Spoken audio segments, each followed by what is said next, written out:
Alright, y'all. We are blanching tomatoes. We're canning them today. We're going to put some tomatoes up. We've got some really nice non-GMO beefsteak tomatoes here that were they're from Tifton, Georgia. They what? We've cored them and we've washed them. Washed them and cored them, and now we're fixing to peel them.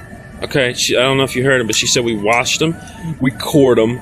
Now we're fixing to peel them. All right, guys. Now we've put the tomatoes in an ice bath, and basically it's going to make them easier to peel. Okay, so we've blanched them, which we boiled them for about 30 seconds or so. Took them out, put them in here, and this is a lot. We've got about 50 pounds of tomatoes in here. And now we're just, because we've blanched the tomatoes, you can just peel the skin right off. And So some of them might stick, but not much. And it just peels right off. And you just, there's another one. The skin just peeled right off. what do you do after this? Well, I'm putting them over into a pot, and in a few minutes we're going to core them. When I was sleeping back there, it was the first time in the past few days that I've actually slept without my back hurting. See, this is what happens when you're doing tomatoes. The lady folks like to chit chat and such and forth. All right, so we've got the tomatoes peeled, Yeah. and we've got a bunch of them, y'all. This is how many pounds you say? 50 pounds today. 3 more pounds. Well, basically, what I was going to say, guys, is the skin's off, and now she's quartering these, And we're going to pack them in our quart jars. and we'll move on to that step in just a second. All right, y'all. We have quartered the tomatoes, and they smell fantastic, man. Oh my God, they smell good.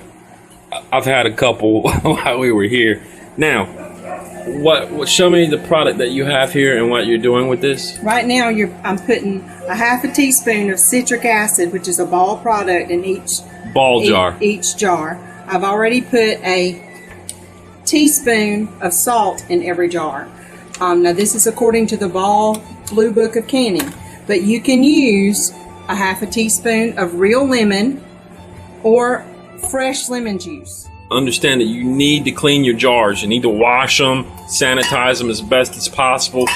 Wash them with warm soapy water, and then run them through your dishwasher on the sanitize cycle. Leave them in the dishwasher until you are ready to use them. And don't touch your rims, and don't touch the inside of the can. I know most of you already know this, but I know there's some folks out there that probably never can, that might want to can for the first time. And we just want to go over those simple rules really quick. We've washed our lids, and now we've put them in warm water, and you don't bring them to a boil, you just put them in good warm water, and let them, the rings, the little plastic ring around the edge, It's gonna soften, right there, right? it gets soft, so you can seal your jar. What are we doing now, Sherry? I'm packing my jars. You packing a jar. What are we doing now? Just lifting our lids and putting them on our tomatoes, and putting a washed ring on the can, on the jar. So our washed rings are sanitized, sterilized. They're washed rings. All right, now we have filled them. We've put the lids on. We put the rings around. We've got our big, what kind of bucket would you call this? Water bath canner. We got a big water bath canner. And now, what do we do now? Now you take your jars and you lift them into the canner.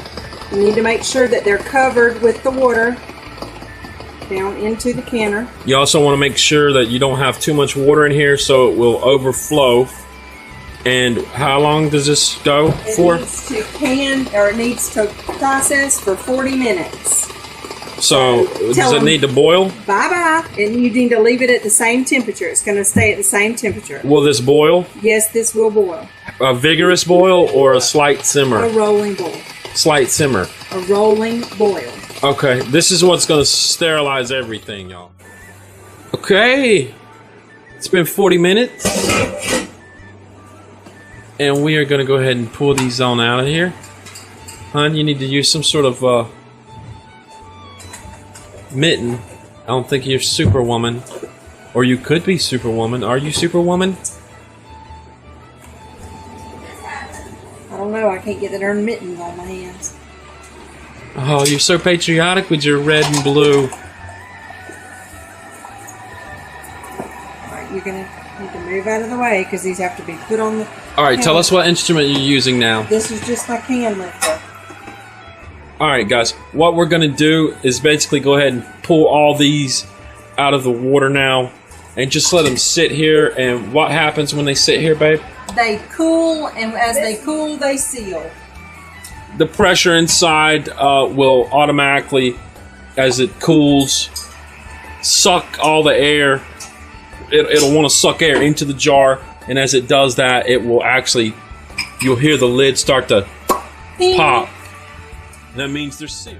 I wanted to add that when your when your jars come out of your cooker, you're going to see that there's a bow at the top of the lid. Okay, so the tops of the lids will kind of bow out, and as the pressure redistributes itself, you're going to see the lid, it'll suck itself in. Okay, so you'll get a concavity here, and that's when you know that your jar has sealed. You'll hear it pop. You'll hear that, and you'll know that your jar is sealed and your tomatoes are good for, I don't know, man, 2-3 years in these things, maybe longer. So there you go, Tomato Cannon 101, guys. I hope you enjoyed the video. Please leave comments, like, subscribe, share, you know, do whatever. I really appreciate everything you guys do to support this channel. I'll see you on the other side, guys. Bye.